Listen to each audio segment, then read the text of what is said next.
Hello बच्चों, स्वागत है आपका एक बार फिर हमारे यूट्यूब चैनल पर।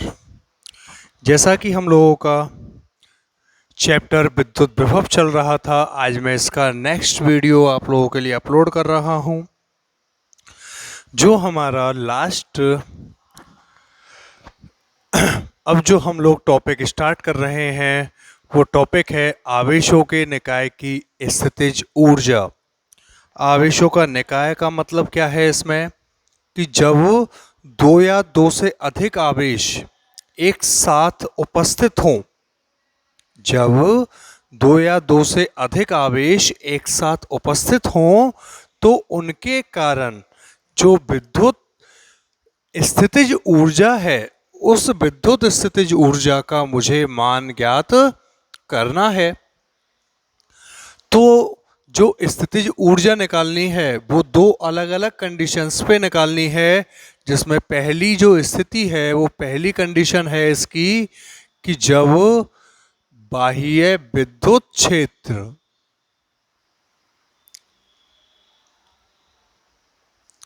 अनुपस्थित हो।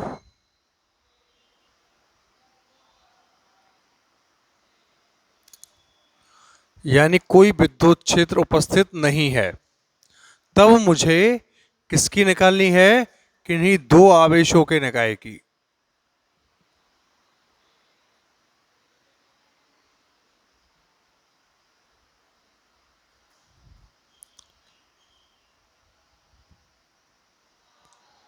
जब बाह्य विद्युत क्षेत्र अनुपस्थित है, उस कंडीशन में मुझे निकालनी है दो आवेशों के निकाय की स्थितिज ऊर्जा का मान। कैसे निकालें? पहले केस देखो, केस क्या है? जब बाह्य विद्युत क्षेत्र अनुपस्थित हो, तो बाह्य जब विद्युत क्षेत्र अनुपस्थित है तो अनुपस्थित होने का मतलब क्या हो गया? आप मुझे एक चीज बताओ। जब ई एब्सेंट है, ई है ही नहीं, कोई विद्युत क्षेत्र उसके ऊपर अप्लाई हो ही नहीं रहा, तो आप लोग कहोगे सर जब विद्युत क्षेत्र अनुपस्थित है तो आवेश को अनंत से उस बिंदु तक लाने में किए गए कार्य का मान 0 है या नहीं? क्यों? बताऊं मैं आपको। मान लिया कोई आवेश है, क्या है? आवेश Q1, और इस Q1 आवेश को अनंत से मैं बिंदु A तक लेके आ रहा हूं। Q1 आवेश को कहां से लेके आया हूं? अनंत से। कहां तक? बिंदु A तक। कि दो आवेशों के कारण है तो पहला आवेश ये लिया, अनंत से Q1 तक ले आया। चलो, तो आवेश Q1 को अनंत से बिंदु A तक लाने में किया गया कार्य क्या होगा? W1 बराबर, आप लोग कहते हो सर 0 है। 0 है। क्यों है 0? 0 ये इसलिए है क्योंकि मेरे पास स्टेप होता है B बराबर W/Q, होता है ना। V क्या है? V विद्युत विभव है जो अनंत से किसी आवेश को विद्युत क्षेत्र के विरुद्ध लाने में जो कार्य करना पड़ता है, यानी जो एक्सटर्नल फोर्स लगाना पड़ता है, जो बाह्य बल जिसको हम लोग लगाते हैं, जिसके कारण कार्य होता है, वही तो है विभव। क्या नहीं है? होता है। और जब E है ही नहीं, विद्युत क्षेत्र है ही नहीं, तो विरोध किसका करोगे? किसी का नहीं। और जब विरोध किसी का नहीं हो रहा तो कोई बाह्य बल की आवश्यकता है क्या?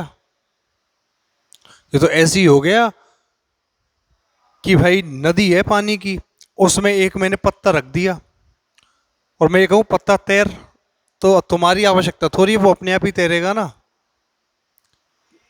अपने आप ही इधर उधर हिलेगा वो अपने आप ही। और मैं उससे ये कहूं पत्ते से कि नहीं तू एक सीधी रेखा में चल, पानी के ऊपर एक सीधी रेखा में तैर, तो क्या वो तैरेगा? नहीं, तैराना पड़ेगा। और तैराना जब पड़ेगा तो उसके लिए बाह्य बल की आवश्यकता होगी, क्या नहीं होगी? और जो बाह्य बल होगा वो कार्य के रूप में संचित हो जाएगा, जिससे विद्युत विभव बनेगा। और जब विद्युत क्षेत्र है ही नहीं है तो विरोध किस चीज का? किसी चीज का नहीं है। और जब विरोध ही किसी चीज का नहीं हो रहा तो बल बराबर जीरो, तो कार्य बराबर भी जीरो। कार्य बराबर बल गुना विस्थापन होता है ना। तो जब विरोध ही हम किसी चीज का नहीं कर रहे हैं तो बल बराबर जीरो ही तो हो गया। और बल जीरो हो गया तो उससे कार्य बराबर क्या हो गया? जीरो हो गया। कोई प्रॉब्लम नहीं।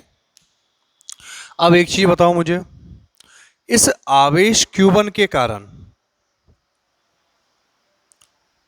आवेश Q1 के कारण स्मॉल r दूरी पर कहीं पे भी, चाहे इधर स्मॉल r ले लो चाहे इधर स्मॉल r ले लो, कहीं पे भी, यानी इसके चारों ओर स्मॉल r दूरी पर विद्युत विभव का मान क्या होगा? क्या हो जाएगा? आप लोग कह दोगे सर r आप दूरी बता रहे हो, आवेश Q1 है ही, तो इसका मान हो जाएगा क्या? K Q1 upon R। हो जाएगा कि नहीं होगा? कोई दिक्कत नहीं। इसको समीकरण नंबर 2 नाम दे दिया। अब आगे चलें। ये तो एक ही आवेश हुआ भी, कितने आवेशों के कारण निकालना है? 2 आवेशों के कारण। दूसरे आवेश को भी लेके आया मैं, कहां से? अनंत से। कहां तक? बिंदु बी तक। और आवेश क्या है? Q2 है। Q2 आवेश को अनंत से बिंदु बी तक लेके आया। अब आवेश Q2 को जब मैं अनंत से बिंदु बी तक लेके आ रहा हूं तो विद्युत क्षेत्र के विरुद्ध किया गया कार्य जीरो, कि नहीं? जैसे इसको लेके आया वैसे के वैसे इसको लेके आया, कि नहीं लेके आया? लिख दो, आवेश Q2 को अनंत से बिंदु बी तक विद्युत क्षेत्र की अनुपस्थिति में लाने में किया गया कार्य क्या हो गया भाई? जीरो। क्यों हो गया जीरो? आप लोगों को सबको समझ में आ गया? आप लोग कह दोगे सर जब विद्युत क्षेत्र है ही नहीं तो विरोध तो किसी चीज का होगा नहीं, और जब विरोध ही नहीं हो रहा तो बाह्य बल क्यों लगाऊंगा? और बाह्य बल नहीं लगा रहा तो कार्य बराबर क्या हो गया? जीरो ही तो हो गया, क्या नहीं हो गया? हो गया ना। लेकिन ये आवेश Q2 इस आवेश Q1 के ऊपर तो बल लगाएगा। दोनों आवेशों के मध्य आकर्षण या प्रतिकर्षण, दोनों में से कोई सा एक बल तो प्रभावी होगा, कि नहीं होगा? होगा ना भाई। दोनों के बीच में कोई ना कोई फोर्स तो काम करेगा, कि नहीं करेगा? और इन दोनों के बीच की दूरी को मैं मान लिया मैंने, कोई भी स्मॉल r ही मान लिया। इसके विद्युत क्षेत्र में लिया है इसको, आवेश Q1 के में। तो आवेश Q2 को या आवेश Q2 पर आवेश Q1 के कारण लगने वाला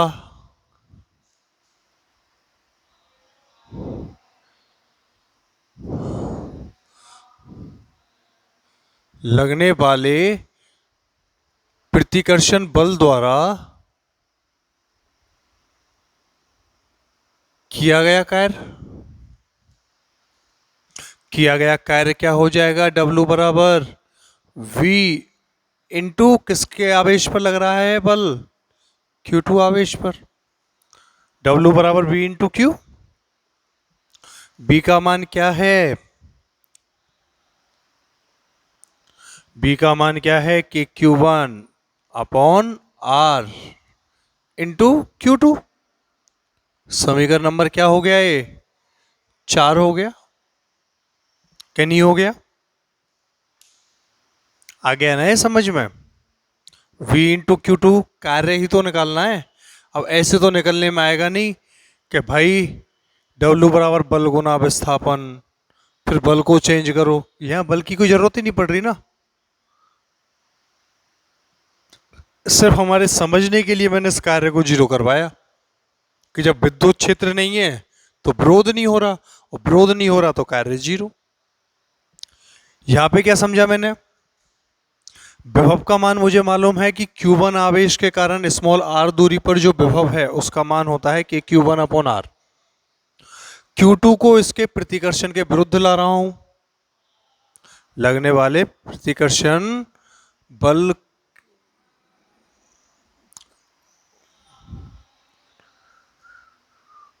आवेश Q2 को Q1 के, इसको ऐसे लिखो आपके समझ में आएगा ज्यादा।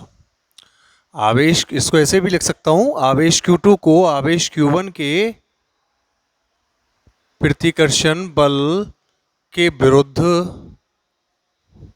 लाने में किया गया कार्य। सीधी सी थ्योरी ये लिखो ताकि हमारे ज्यादा समझ में बैठे। निकल गया। अब क्या करना है, दो आवेशों के निकाय की स्थितिज ऊर्जा, यानी दोनों आवेशों का जो निकाय बना है इसकी कुल स्थितिज ऊर्जा निकालनी है ना। अतः दो आवेशों के निकाय की कुल स्थितिज ऊर्जा, या अतः दो आवेशों के निकाय पर किया गया कुल कार्य। एक बार कुल कार्य लिख लो, क्या हो जाएगा, W बराबर W1 plus W2 plus W3। तो W बराबर क्या हो जाएगा, K Q1 Q2 upon R हो जाएगा ना। और जब W बराबर K Q1 Q2 upon R हो गया तो यह किया गया कार्य, यह किया गया कार्य विद्युत स्थितिज ऊर्जा के रूप में संचित हो जाता है। अतः U बराबर K Q1 Q2 upon R। तो दो आवेशों के निकाय की विद्युत क्षेत्र की अनुपस्थिति में कुल स्थितिज ऊर्जा U बराबर क्या हो गई, K Q1 Q2 upon small r। K Q1 Q2 upon small r। आ गया समझ या कोई दिक्कत है? कुछ नहीं है, सिर्फ एक कॉन्सेप्ट हमको दिमाग में रखना है, और वो कॉन्सेप्ट क्या है कि जब आवेश को अनंत से लाया जाए, कब विद्युत क्षेत्र की अनुपस्थिति में, तो उस पर किए गए कार्य का मान 0 ही होता है। क्यों? क्योंकि जब विद्युत क्षेत्र नहीं है तो कोई एक्सटर्नल का बल नहीं लगेगा, और एक्सटर्नल जब बल नहीं लगेगा तो किया गया कार्य 0 होगा। लेकिन जब मैं दूसरे आवेश को लेके आऊंगा, दूसरे आवेश Q2 को इस Q1 के पास लाऊं, तो Q1 उसको क्या करेगा, प्रतिकर्षित करेगा ना। अगर दोनों सजातीय प्रकृति के होंगे तो Q1 आवेश इस Q2 को क्या करेगा, प्रतिकर्षित, दूर भेजने का काम करेगा। और फिर भी मैं इसको लेके आऊं तो इसके प्रतिकर्षण बल के विरुद्ध कार्य करना पड़ेगा, और वो किया कार्य कितना करना पड़ेगा, W बराबर V इंटू Q2। मान रखो, सॉल्व करो। ठीक है बच्चों, कोई प्रॉब्लम नहीं है यहां तक? तो एक बार वीडियो स्टॉप करेंगे और इसको हम लोग देखेंगे।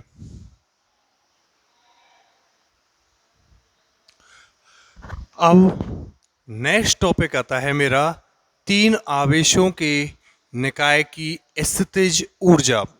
दो आवेशों के निकाय की हम लोग निकाल चुके हैं, अब किसकी निकालनी है? तीन आवेशों के निकाय की स्थितिज ऊर्जा निकालनी है। कैसे निकालोगे आप? वही चीज हमारे दिमाग में, तो सबसे पहले मैंने क्या किया, अनंत से बिंदु ए पर किसी आवेश Q1 को लाया। कहां से लेके आया? अनंत से। कहां तक? बिंदु ए तक। किसको? आवेश Q1 को। तो आप लोग समझ में आ गया ना?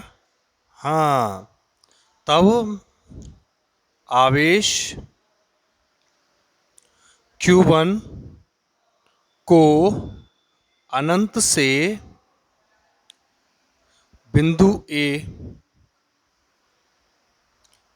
तक लाने में किया गया कार्य कब? विद्युत क्षेत्र की अनुपस्थिति में। कब? विद्युत क्षेत्र की अनुपस्थिति में क्या होगा? आप लोग सब समझ गए कि सर 0 होगा। लिख लो, पहले से मालूम है, वापस समझाने की भी जरूरत नहीं है इसको कि क्यों 0 होगा, क्योंकि हम लोग सब जानते हैं कि विद्युत क्षेत्र जब नहीं है उपस्थित तो विरोध होगा नहीं, और विरोध नहीं होगा तो कोई कार्य नहीं होगा, क्योंकि बल की आवश्यकता नहीं पड़ेगी। ठीक है ना? लेकिन आवेश Q1 विभव तो जनरेट करेगा कि नहीं करेगा? तो आवेश Q1 के कारण, आवेश Q1 के कारण, इसको देखना, मैं बाद में चेंज करूंगा इसको थोड़ा सा मान, स्मॉल r दूरी पर विद्युत विभव क्या होगा? V1 बराबर के Q1 अपॉन R। इसको मैं चेंज करूंगा, ध्यान रख लेना आप लोग। इस R को मैं आगे चल के चेंज करके और अलग अलग मानों में कन्वर्ट करूंगा। ठीक है ना? हो जाएगा। इसको आप दे दो क्या, समीकरण नंबर 2। कोई प्रॉब्लम नहीं, दोनों मान निकल गए। अब ले आओ दूसरे आवेश को, तो आवेश Q2 को मैं अनंत से बिंदु B तक लाया। अनंत से बिंदु B तक लाया, तो अनंत से बिंदु B तक लाने में किया गया कार्य विद्युत क्षेत्र की अनुपस्थिति में 0 हो गया ना? 0 वो तो। लेकिन आवेश Q1 के प्रतिकर्षण बल के विरुद्ध भी तो आया है। पिछले टॉपिक पे देखा है भाई, अनंत से विद्युत क्षेत्र की अनुपस्थिति में लाया, वो तो मान 0 हो गया। लेकिन इसको मैं आवेश Q1 के प्रतिकर्षण के प्रभाव में भी तो लाया हूं। प्रतिकर्षण बल जो लग रहा है Q1 के द्वारा, उसके विरुद्ध लाया हूं कि नहीं लाया? तो मैं क्या लिखूं? आवेश Q2 को आवेश Q1 के प्रतिकर्षण बल के विरुद्ध लाने में किया गया कार्य क्या हो गया? बोलो। अनंत से लाने में तो वो 0 हो गया, वो तो अब छोड़ो, क्योंकि हम मैंने पिछले टॉपिक्स में भी लिखा दिया, इस टॉपिक में शुरुआत में लिखा दिया, अब उसकी जरूरत नहीं है। W2 बराबर क्या हो गया, पहले लिखो इन दोनों के बीच की जो दूरी है उस दूरी को मैंने मान लिया क्या है, R12। W2 बराबर क्या हो जाएगा, आवेश, W बराबर क्या होता है, B इंटू क्यू होता है ना, आवेश Q1 द्वारा R12 दूरी पर विभव इंटू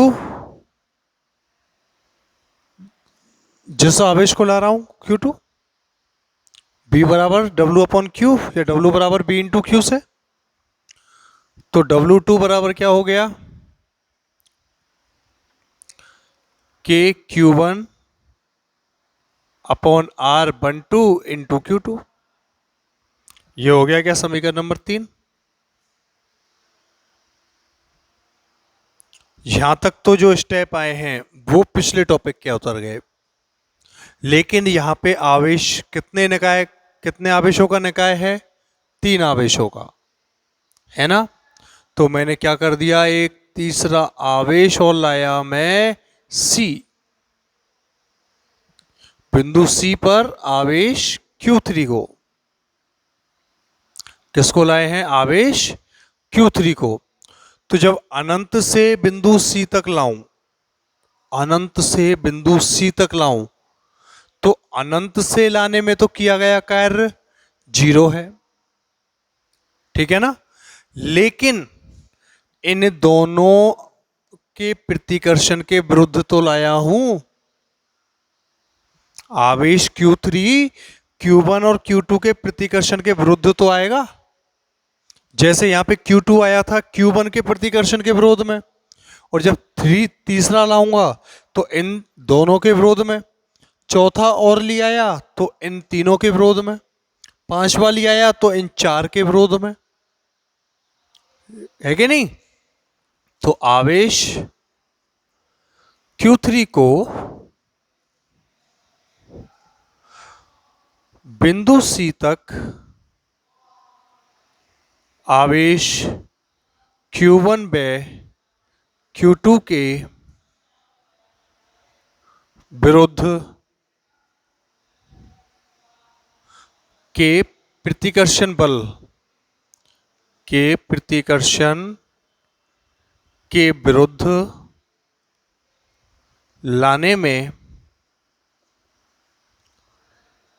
किया गया कार्य क्या हो जाएगा, W3 बराबर, W3 निकालना है तो क्या हो जाएगा, मान लिया आवेश Q1 की जो दूरी है Q3 से वो तो है R13, और 2 की जो 3 से दूरी है वो है R23। तो क्या हो जाएगा, आवेश Q1 द्वारा R13 दूरी पर विभव प्लस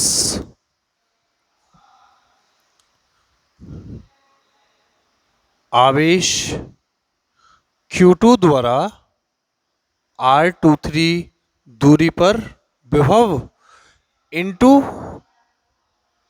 Q3 हो गया नहीं।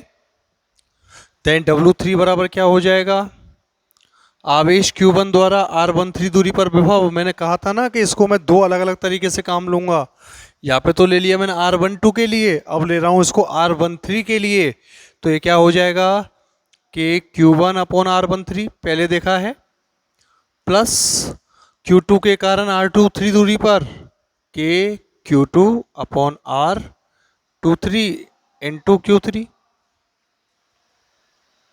आ जाएगा स्टेप के नहीं आएगा।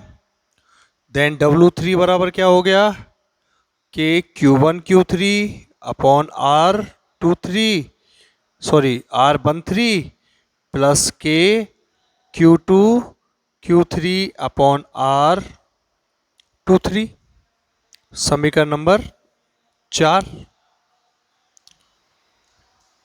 आ गया यहाँ तक समझ के? नहीं आया?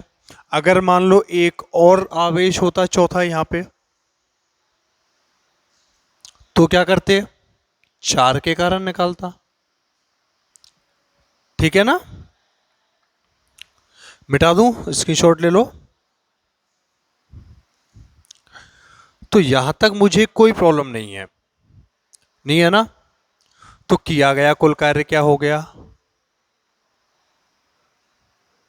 किया गया कुल कार्य W बराबर क्या है? W1 plus W2 plus W3। W1 का मान क्या है? आप लोगों ने स्क्रीनशॉट लिया है और लिखा होगा ऊपर।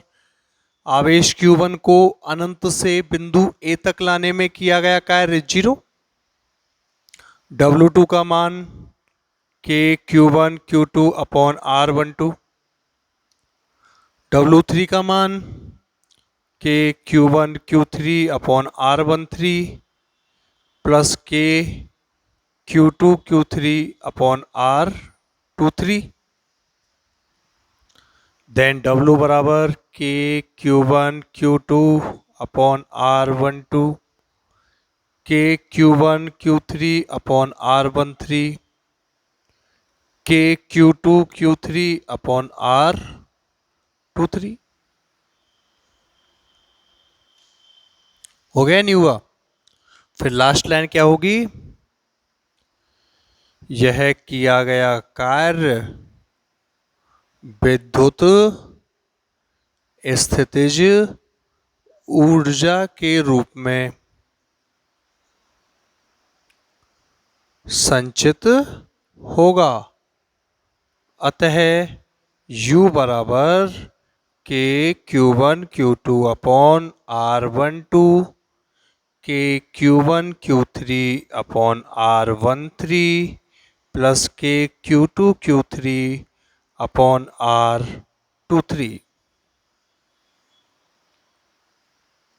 हो जाएगा बच्चों या नहीं होगा? इंपॉर्टेंट टॉपिक है और बहुत सिंपल है और बहुत छोटा है। आ गया समझ में? दो आवेशों का समझ आ गया। पहले को लाऊंगा अनंत से तो 0, दूसरे को लाऊंगा अनंत से तो 0, लेकिन पहले के प्रतिकर्षण का कार्य होगा। पहले के प्रतिकर्षण बल के विरोध में जो कार्य होगा उसका मान निकलेगा। 3 के कारण है तो पहले को लाने में तो 0, दूसरे को लाया तो पहले के प्रतिकर्षण के विरोध में मान निकाल दिया, तीसरे को लाया तो इन दोनों के प्रतिकर्षण के विरोध में ये मान, टोटल ये हो गया। अगर मान लो कोई ये पूछता है कि भाई 4 के कारण निकालो, 4 आवेशों के कारण, टॉपिक नहीं है लेकिन मैं समझा देता हूं। ये स्क्रीनशॉट ले लिया ना आपने? मिटा दूं? ठीक। अगर मान लो कोई ये कहे मुझे से कि साहब 4 आवेश हैं, 4 आवेशों के निकाय की विद्युत स्थितिज ऊर्जा निकालो आप, ये कैसे निकालेंगे? तो मेरे बच्चे बहुत समझदार हैं, वो आराम से निकाल देंगे। कैसे? पहले आवेश Q1 को लेके आया मैं बिंदु A तक, कहां से? अनंत से। किया गया कार्य 0। पता है? थ्योरी में तो लिखना है, थ्योरी नहीं समझा रहा मैं, डायग्राम में ही समझा रहा हूं। अब मैं आवेश Q2 को लेके आऊं बिंदु B पे, ठीक है? अब बताओ किया गया कार्य अनंत से लाने में तो 0, लेकिन इसके प्रतिकर्षण के विरोध में ला रहा हूं तो क्या हो जाएगा? W2 बराबर K Q1 Q2 upon R12, बीच की दूरी को R12 मान लू। तीसरा आवेश ले आया मैं C पर Q3 को, इस पर किया गया कार्य, इन दोनों के कारण जो विभव है उसको 3 से मल्टीप्लाई कर दो, यानी W3 बराबर क्या हो जाएगा? K Q1 Q3 upon R13 plus K Q2 Q3 upon R23। 23 क्या है? ये दूरी है R23, और ये दूरी है क्या, R13। कोई दिक्कत? कोई दिक्कत नहीं सर। चौथे को लाए मान लो बिंदु डी पर, स्टेप बढ़ेंगे और कुछ नहीं होगा। किसके कारण? इन तीनों के कारण। हो जाएगा ना? क्या होगा? चौथे पर लिखो W4 बराबर, पहले के कारण निकालो, के Q1 Q4 अपॉन R14। यदि ये दूरी क्या है, R14 है। 2 के कारण निकालो, के Q2 Q4 अपॉन R24। ये दूरी R24। 3 के कारण निकालो, के Q3 Q4 अपॉन R34। बचा कुछ? टोटल कार्य W बराबर W1 plus W2 plus W3 plus W4। निकाल दोगे ना? ये सिर्फ हमारे क्या है, समझने के लिए। ये मान कैसे निकाले, कोई दिक्कत मेरे हिसाब से मेरे बच्चों को होगी नहीं, क्योंकि इनके तरीके हम लोग पहले देख चुके हैं। दो आवेश हैं तो जब दूसरे को ला रहा हूं तो पहले के प्रतिकर्षण के विरोध में, जब तीसरे को ला रहा हूं तो दोनों के प्रतिकर्षण के विरोध में, और चौथे को ला रहा हूं तो इन तीनों के प्रतिकर्षण के विरोध में। ठीक है बच्चों, नेक्स्ट वीडियो में हम लोग पढ़ेंगे जब बाह्य विद्युत क्षेत्र उपस्थित हो, सेकंड कंडीशन इसकी। ठीक है, तब तक आराम से रहिए, रेगुलर पढ़ाई करिए और सुरक्षित रहिए। Okay bye.